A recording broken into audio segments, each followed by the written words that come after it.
시간에는 하나님 말씀 함께 찾도록 하겠습니다. 하나님 말씀은 여호수아 22장 10절에서 14절 그리고 넘어가서 30절에서 34절 말씀입니다. 제가 가진 성경은 구약 성경 353페이지 여호수아 22장 10절에서 14절 30절에서 34절 말씀.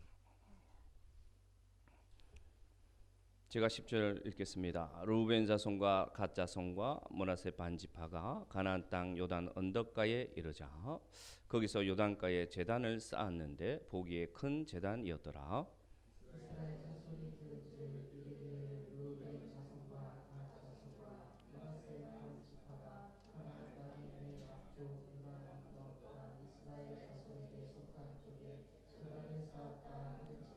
이스라엘 자손이 이를 듣자 곧 이스라엘 자손의 온 회중이 실로에 모여서 그들과 싸우러 가려 하니라.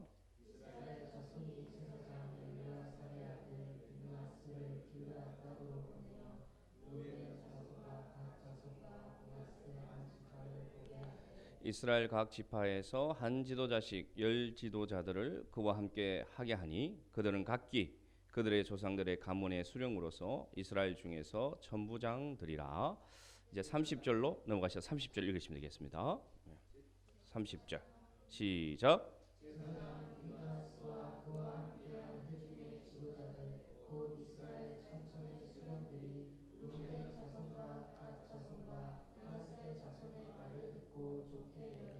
제사장 엘르아살의 아들 비느하스가 르우벤 자손과 갓 자손과 므낫세 자손에게 이르되 우리가 오늘 여호와께서 우리 중에 계신 줄을 아노니 이는 너희가 이 죄를 여호와께 범하지 아니하였음이니라. 너희가 이제 이스라엘 자손을 여호와의 손에서 건져내었느니라 하고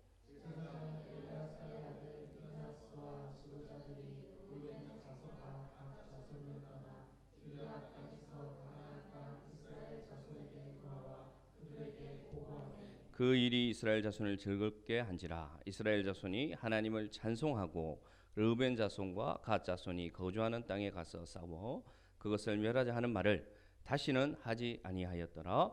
르우벤 자손과 갓 자손이 그 제단을 에시라 불렀으니 우리 사이에 이 제단은 여호와께 하나님이 되시는 정거라 함이었더라.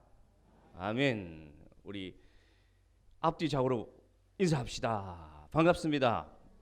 예, 하나님의 이름으로 환영합니다. 예, 환영합니다. 참 반갑습니다, 여러분. 4주 동안 하나님이 우리에게 많은 은혜를 주셨습니다. 아멘. 저만 은혜를 많이 받은 것 같아요. 신방을 다니면서 많은 은혜를 받았습니다. 여러분을 가까이서 만날 수 있었고 또 가정의 형편들을 예감은 하고 있었지만 눈으로 함께 보면서 참 귀하고 복된 시간이었음을 고백하고 하나님께 감사를 드립니다. 오늘 말씀은 공동체 안에서 일어날 수 있는 오해에 대해서 우리는 어떻게 대처해야 되는가라는 교훈을 함께 나누도록 하겠습니다. 여호수아의 이청복 전쟁이 승리 가운데 마쳤습니다. 가장 선봉에 서서 싸웠던 두 지파 반이 그들이 이미 모세로부터 받았던 요단 동편 땅으로 돌아가게 되었습니다. 하나님만을 섬기기를 약정하고 많은 전리품을 가지고 아주 풍요로운 생활을 할 수 있는 그 땅으로 여호수아는 그들을 보냈습니다. 그런데 오늘 말씀을 보니까 그들이 건너가자 말자 하는 일이 있습니다. 그게 뭐냐면 요단강 언덕 위에 큰 제단을 쌓는 것이었습니다. 그러니까 나머지 지파들이 건너편에서 바라봅니다. 그러니까 영락없이 지금 실로에 있는 하나님의 번제단과 같은 것인데 너무 큰 제단을 그들 스스로 만들고 있는 것을 보게 되었습니다. 그것을 보자 오해가 생기기 시작했고요. 그것을 본 자들이 말을 전하자 듣는 자들이 오해가 생기기 시작했습니다. 그래서 이들이 12절에 보면 야 우리 이대로 있을 수 없다. 하나님의 백성이 어떻게 우상 숭배하는 제단을 보고 그대로 있을 수 있느냐? 우리가 가서 저들과 함께 싸우자. 이런 일이 벌어졌습니다. 서편에서 보는 나머지 지파들은요, 보는 것에 따라 생각하게 되었고요. 그리고 보는 자들이 전하는 말에 따라 판단하게 되었던 것입니다. 교회는 여러 가지 생각과 여러 가지 가치관이 다른 성도들이 모여 있는 공동체입니다. 바라기는 우리 공동체 안에 이런 오해가 없기를 바라지만 오해를 하는, 오해를 받는 입장이 우리 안에 있을 수도 있습니다. 오늘 왜 이들이 오해하게 되었느냐? 첫 번째로 그들이 눈으로 보는 것을 그대로 자기 생각과 경험을 따라 판단했기 때문입니다. 공동체도 마찬가지입니다. 누군가가 어떤 장면을 보고 누군가가 어떤 모습을 보았다면 가만히 생각하면서 하나님께 기도하면서 침묵하면 좋은데, 그것을 본 것을 자기 생각대로 판단하는 순간 마음속에 오해가 생기기 시작합니다. 더 나아가 자기가 본 것을, 자기 생각대로 판단한 것을 어떻게 합니까? 가까운 사람에게 전합니다. 그럼 이제 공동체 안에 오해의 큰 병이 들기 시작하는 것입니다. 공동체 안에 오해가 생겼을 때, 그러면 우리는 어떻게 성경의 교훈대로 이 오해를 극복할 수 있을까? 오해를 대하는 바른 자세에 대해서 함께 보도록 하겠습니다. 먼저는 22장 13절 14절 한번 보시겠습니까? 13절 14절 한번 읽읍시다. 시작. 이스라엘 자손이 제사장 엘레아살의 아들 비느하스를 길르앗 땅으로 보내어 루벤 자손과 갓 자손과 므낫세 반지파를 보게 하되 이스라엘 각 지파에서 한 지도자씩 10 지도자를 그와 함께 하게 하니 각기 그들의 조상들의 가문의 수령으로서 이스라엘 중에서 천부장 드리리라. 아멘. 제일 먼저 하는 일이 뭐였느냐? 비느하스와 10 지파의 지도자들이 그것을 확인하러 가게 됩니다. 이들은 이 같은 공동체라는 사실을 잊지 않고 있습니다. 전쟁이 끝났습니다. 여호수아를 통해서 하나님께서 각 지파에게 다 지경을 나누어 줬습니다. 그런데 이들이 깨어 있었다는 것을 알 수가 있습니다. 뭐냐? 이들이 무엇이 하나님의 뜻인지 분별하기 위해서 믿음으로 깨어 있었다는 점은 아주 긍정적인 모습입니다. 죄에 대해서 철저히 대비하고자 하는 마음이 있었음을 오늘 알 수 있습니다. 정말 잘한 일은 무엇이냐? 비느하스라는 인물과 함께 10 지파의 우두머리를 세워서 확인하러 가는 모습. 여기서 우리는 첫 번째 단추를 잘 깨고 있음을 알 수가 있습니다. 여러분, 비느하스가 어떤 인물입니까? 하나님 편에 서서 바알부올이라는 그 간음의 죄를 지을 때 하나님 편에 서서 간음하는 그 현장에서 하나님의 심판을 했던 믿음의 사람이 누구냐? 비느하스. 아론의 손자 비느하스입니다. 이가 모범이 되는 자였기 때문에 이가 서서 그가 흔히 요즘 많이 들리는 팩트 체크하러 지금 요단 동편으로 친히 확인하러 가고 있습니다. 우리 교회 공동체에도, 우리 성도들 가운데도 하나님의 말씀과 신앙으로 분별하고 깨어있는 자들이 많기를 소망합니다. 오해가 발생할 수 있지만 그 오해에 휩쓸리지 않고 공동체를 위해서 어떻게 대처하는 게 지혜로운가를 판단할 수 있는 믿음의 선배들이 있기를 바랍니다. 한 가지 주의할 점은, 여러분, 우리가 이렇게 대처할 때가 있습니다. 아이, 괜찮아지겠지. 뭐 저렇게 오해할 수도 있지. 아니야. 시간 지나면 뭐 하나님이 해결해 주겠지. 아, 나와 상관없어. 이렇게 회피할 수 있는데 오늘 이들은 회피하지 않았습니다. 여러분, 공동체에 있는 의심의 누룩이 시작되면 이 의심의 누룩은 어느 순간 전체 빵덩이로 퍼질 수밖에 없습니다.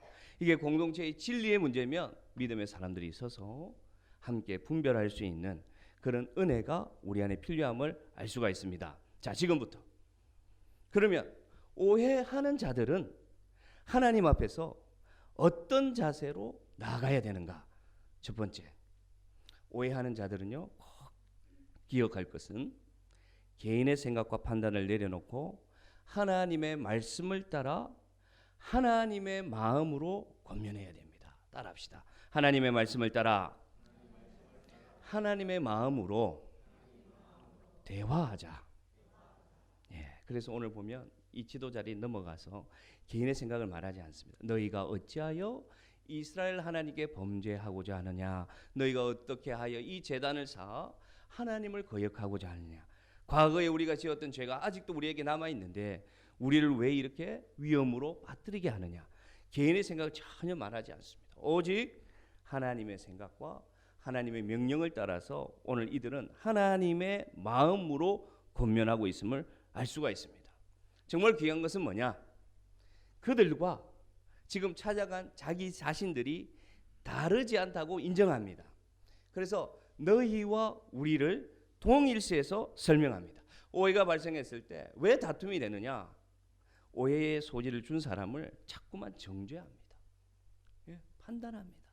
그리고 그 사람과 나는 다르다고 교만하게 생각합니다. 그러면 여러분 이 권면이 받아들이지 않습니다. 그런데 오늘 이 지도자들은 어떻게 했느냐? 하나님의 말씀을 따라 개인의 생각을 버리고 공동체가 함께 나아갈 목적에 대해서 하나님의 마음으로 권면했음을 알 수가 있습니다. 혹시 우리 가운데 혹시 여러분 센터 가운데 여러분이 섬기는 부서 가운데 혹시라도 오해가 발생하면 개인의 생각을 벗어버리고 리더들을 통해서 하나님의 마음으로 권면하시기를 바랍니다. 그리고 말씀에 비추어서 자기 자신을 함께 돌아보시기를 바랍니다. 갈라디아서 5장에 이런 말씀이 있어요. 만일 서로 물고 먹으면 피차 멸망할까 조심하라.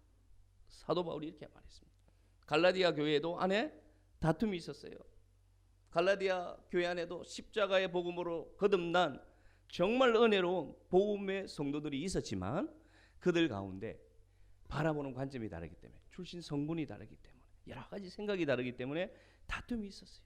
그러니까 사도 바울이 이렇게 말합니다. 야, 너가 서로 물고 먹으면 무슨 유익이 있느냐? 그러다가 다 멸망한다. 조심하라. 이렇게 권면하고 있음을 알 수 있습니다. 하나님의 말씀으로 권면하고 다가가는 사랑하는 성도들 되기를 원합니다. 두 번째로 오해하는 자는 오해받는 자에게 어떤 자세를 취해야 되느냐? 두 번째로 포용과 이해의 자세로 권면할 줄 알아야 됩니다. 오늘 19절 말씀 한번 읽어볼까요? 여호수아 22장 19절 말씀 아주 중요한 핵심이 있습니다.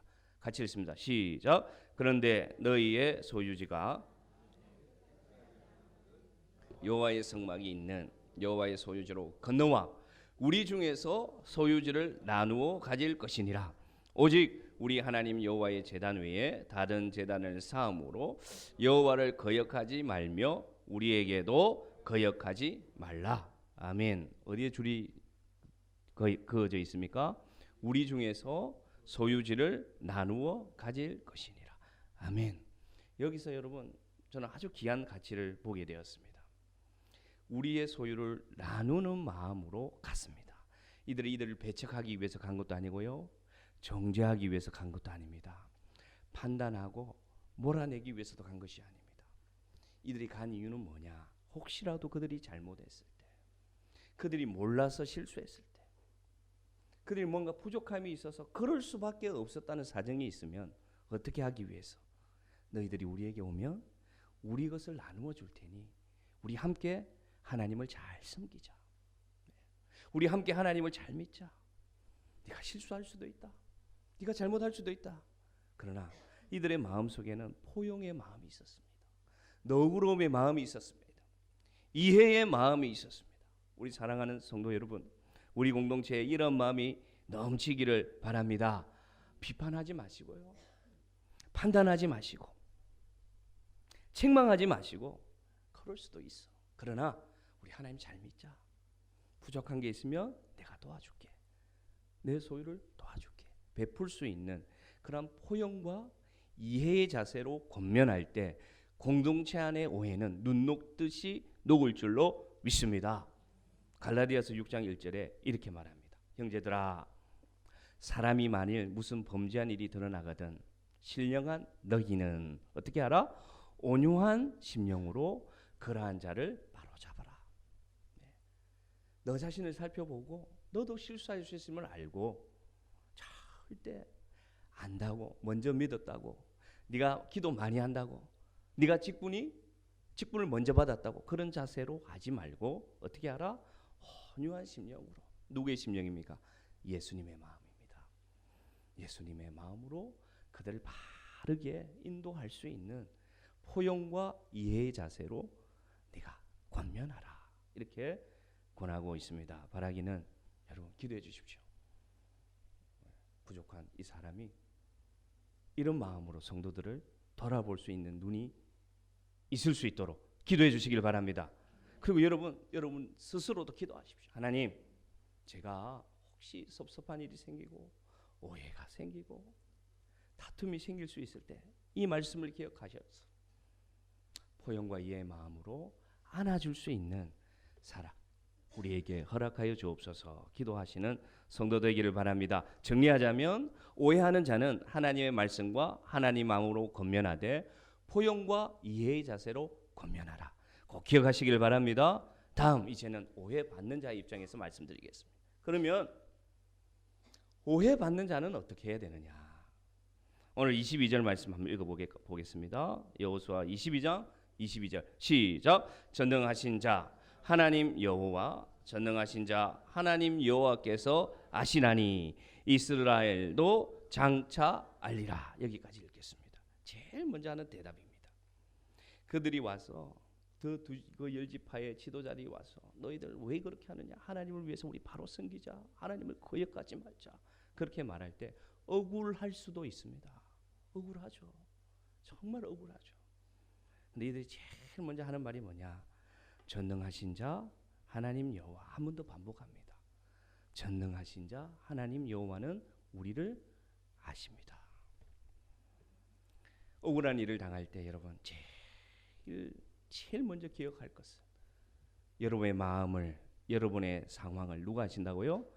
하나님이 아신다는 그 마음을 절대 잊지 마십시오. 하나님은 우리의 마음을 아십니다. 할렐루야. 베드로전서 2장 19절 20절에 이렇게 표현되어 있습니다. 은혜로운 말씀이니까 한번 더 읽어봅시다. 부당하게 고난을 받아도 하나님을 생각함으로 슬픔을 참으면 이는 아름다우나 죄가 있어 매를 맞고 참으면 무슨 칭찬이 있으리요? 그러나 선을 행함으로 고난을 받고 참으면 이는 하나님 앞에 아름다우라. 아멘. 우리 베드로 사도가 참 귀한 권면을 해주셨습니다. 신앙의 공동체를 나가다 보면 꼭 신앙의 공동체가 아니라도 여러분 직장과 여러분 가정과 여러분 인간관계 속에서 오해받을 때 있습니다. 좋은 마음으로 선한 마음으로 했는데 잘못되어서 와전되어서 여러분 오해받을 수 있습니다. 그럴 때 제일 먼저 여러분 생각하십시오. 하나님은 아신다. 이게 진리입니다. 여러분. 하나님은 아신다. 분이 일기 전에 억울함으로 막 화가 나기 전에 가서 막 따지고 싶은 마음이 들 때에 꼭 기억하십시오. 지금 내 상황을 하나님이 아신다. 이전에도 잠깐 말씀드린 것 같은데 저도 오해를 한번 받은 적이 있습니다. 제가 미국에서 달라스에서 찬양 신학을 공부할 때인데요. 제가 섬기던 교회가 아주 작은 교회였어요. 이제 섬기다가 제가 이제 어느 시점 그만두는 시점이 가게 되었어요. 목사님께서 그만둘 때까지 얘기하지 마시고 기도하면서 우리 다음 사역자가 올 때까지 우리 기다려 봅시다. 그렇게 말씀하셨어요. 예, 그때는 집사니까 예, 알겠습니다. 했는데 한 며칠이 지나서 전화가 왔어요. 어떤 전화가 왔냐면 아니 내가 말하지 말고 조용히 좀 기다리라고 했는데 왜 말을 해가지고 벌써 나한테 우리 교회를 섬기고 싶다는 전화가 오고 왜 이런 소식이 오도록 교회가 안정되지 못하도록 했느냐. 전화가 온 거예요. 나는 말 안 했는데. 나는 전혀 얘기하지 않았는데. 그리고 또 이웃에 같이 섬기던 목사님이 와서 막 또 얘기를 하고 다 기숙사가 붙어 있으니까 막 소문이 퍼지고 곤란한 입장이 되었습니다. 입이 가벼운 사람이 되어버렸어요. 입이 가벼운 사람. 그리고 자기 유익을 찾는 사람. 교회보다. 그렇게 되어버렸습니다. 그런데 그때 하나님의 은혜가 있었는지 다 어떤 생각이 드느냐.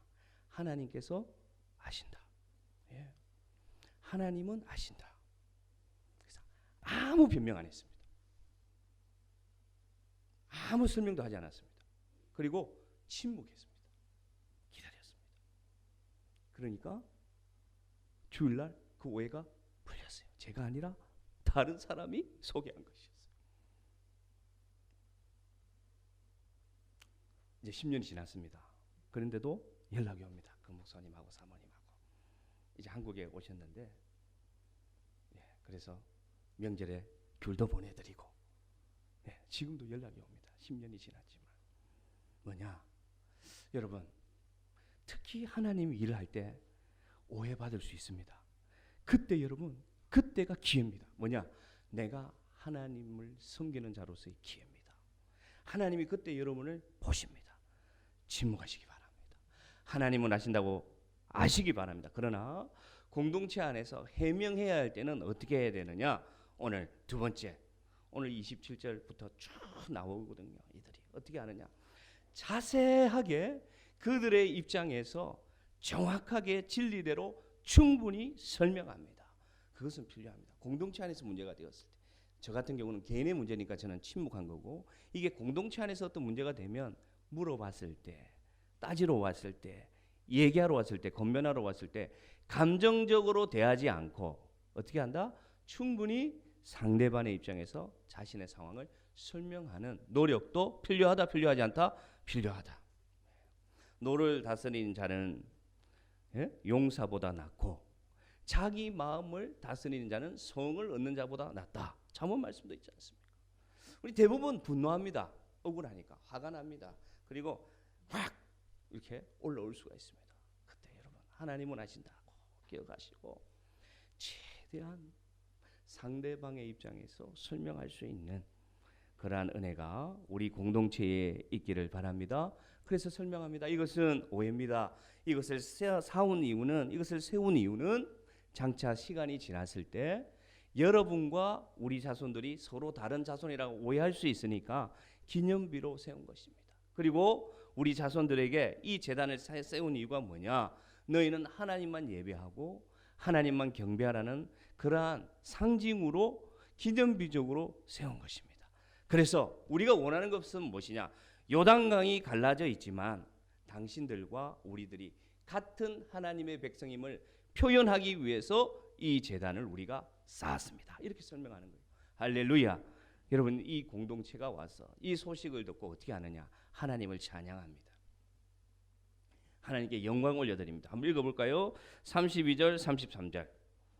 32절 33절 시작. 제사장 엘레아살의 아들 비나하스와 지도자들이 르우벤 자손과 갓 자손을 떠나 길르앗 땅에서 가나안 땅 이스라엘 자손에게 돌아와 그들에게 보고하매 그 일이 이스라엘 자손을 즐겁게 한지라. 아멘. 이 공동체 안에 무엇이 회복되었습니까? 즐거움과 기쁨이 회복되었습니다. 오해에 대한 해소가 일어나니까요, 하나님이 우리 자신들을, 자기 자신들을 너무 사랑한다는 것을 다시 새삼 깨닫습니다. 또 무엇을 깨닫습니까? 하나님의 은혜 가운데 우리 모두가 서로 생각이 다르고 서로 모습이 다르고 세계관이 다 다른데도 하나님께서 한 공동체 되도록 우리를 세워주셨다 생각하니까 너무 힘이 나고 너무 기쁜 겁니다. 오해가 있을 수 있지만 비 온 뒤에 땅이 굳어진다는 그 속담이 있듯이 우리 안에 이런 아름다운 화해와 화목이 있는 공동체 되기를 원합니다. 우리는요, 하나님의 자녀로서 선한 일을 행합니다. 그리고 여러분, 여러 가지 모습으로 교회를 지금 섬기고 있습니다. 오늘 말씀으로 예를 들어 설명하면 어떤 분들은 요단강 동쪽에서 섬기기도 하고요, 어떤 분들은 보이지 않지만 요단강 서편과 같은 곳에서도 하나님을 섬기고 있습니다. 그러나 중요한 것은 우리 안에는 차이가 있을 수 있다는 것입니다. 일하는 스타일의 차이가 있을 수 있습니다. 성격의 차이가 공동체 안에 있을 수 있습니다. 속도의 차이도 있습니다. 여러 가지 차이가 우리 안에는 산재하고 있습니다. 그러나 우리가 최선을 다해서 일할 때 오해가 생길 수도 있고 다툼이 생길 수도 있다는, 연약함이 있다는 것을 인정할 때 우리는 더욱 누구를 바라볼 수 있느냐? 하나님을 바라볼 수 있습니다. 그리고 내가 완전치 않다는 것을 알 수가 있습니다. 교만하지 않게 섬길 수가 있습니다. 다름이 있음을 인정하는 우리 공동체 되기를 원합니다. 사람 사이에는요, 여러분, 요단강이 있을 수 있습니다. 예. 때로는 우리가 건너편에 서서 바라볼 때도 있고, 때로는 상대편이 우리를 건너편에 서서 바라볼 수 있는 사람 사이의 요단강은 누구나 있을 수 있습니다. 그럴 때 여러분, 먼저 건너가는 수고를 여러분이 감당하시기를 바랍니다. 이들은 그저 머물러 있지 않았습니다. 그냥 오해한 대로, 그냥 싸운 대로, 그냥 내버려둔 대로, 그냥 감정이 흘러가는 대로 두지 않고 어떻게 했느냐? 건너갔습니다. 풀기 위해서 건너갔습니다. 오늘 말씀의 교훈처럼 우리 공동체 안에서 뭔가 균열이 발생할 수 있을 때 그 요단강을 건너갈 수 있는 수고를 감당하는 성도들이 많이 일어나기를 원합니다. 그런 분들을 통해서 우리가 화해될 줄로 믿습니다. 그런 분들을 통해서 우리 교회가 더욱 사랑의 공동체가 될 줄로 믿습니다. 지금도 우리 교회는 너무나 사랑이 많으시고 이해도 많으시고 힘든 자들을 세워주고자 하는 그런 마음들이 넘침을 제가 믿습니다. 그러나 우리가 오늘 이 말씀을 꼭 기억하셔서 우리 안에 애시라는 증표가 생길 수 있도록 우리 공동체 안에 사람 사이에 있는 요단강을, 그래서 그것으로 인해서 오해가 생겼을 때, 문제가 생겼을 때 내가 건너가서 먼저 화해의 손을 내밀 수 있는 그러한 은혜가 우리 가운데 있기를 바랍니다. 마지막 말씀, 고린도전서 1장 23절 24절 한번 읽어봅시다. 한번 읽어봅시다. 시작. 우리는 십자가에 못 박힌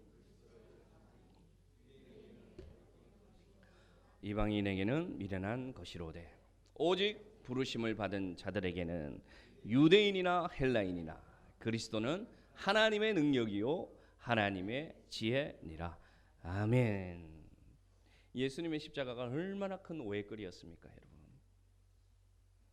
이 유대인들이 가만히 보니까 나무에 달린 자는 다 하나님께 저주를 받았다는 신명기 23장의 말씀이 율법처럼 딱 박혀 있는 거예요. 그래서 하나님을 전하고 예수님이 하나님의 아들이다, 예수님이 우리를 위하여 죽으시고 우리 죄를 감당하시고 부활하사 우리를 하나님의 자녀로 삼아주셨다는 복음이 유대인들이 들을 때는 어떻게 오해를 받느냐? 야, 실패한 자 아니냐? 나무에 달린 자는 저주받은 자인데 저주받은 자가 우리를 어떻게 하나님께로 인도할 수 있느냐? 그래서 유대인에게는 어떻게 되었다? 십자가의 복음이 거리끼는 것이 되었어요. 오해의 소지가 되었어요. 십자가가 이방인에 가서 전했습니다. 근데 이 헬라인들은 어떤 생각을 가지고 있습니까? 육적인 것은 악한 것이고 영적인 것은 선한 것이라는 이분법적인 이원론적인 생각을 가지고 있으니까 예수님이 그 육체로 우리를 구원하셨다, 육체의 죽으심으로 우리를 살리셨다고 하니까 아주 미련한 자들이라고 생각하잖아요. 수준 이하라고 생각하는 거예요. 아이고, 헬라 철학도 모르는 저 수준 이하의 자들이 그리스도의 복음을 전한다면서 또 배척하는 거예요. 여러분, 예수님을 전하는 것도 오해의 연속이었습니다. 그러나 이들이 어떻게 했습니까? 24절처럼 부르심을 입은 자에게는 유대인이나 헬라인에게나 하나님의 복음이 역사하니까 뭐라 했다고요? 하나님의 능력과 하나님의 지혜로 하나가 되었더라 말씀하고 있습니다. 마지막으로 결론 맺겠습니다. 우리 안에 다툼과 오해와 균열이 발생할 때 꼭 기억할 것은 하나, 십자가입니다. 십자가로 나아가면 우리는 하나 될 수 있습니다. 생각의 다름도 가치관의 다름도 정치의 다름도 여러 가지 다른 판단도 오직 십자가에 빗대어 보면 우리는 하나 될 수 있습니다. 할렐루야. 십자가로 하나 되는 교회 되기를 원합니다. 모든 분열과 다툼이 십자가의 은혜 속에서 그 앞에 서면 그 모든 것들이 아무것도 아니라는 것을, 그 은혜에 비하면 아무것도 아니라는 것을, 그 사랑에 비하면 우리의 모든 자랑은 아무것도 아니라는 것을. 그래서 우리 샘물교회는 오직 하나님의 은혜와 십자가로 하나된 공동체로 함께 표대를 향하여 달려가는 사랑하는 성도들 되기를 주의 이름으로 축복합니다.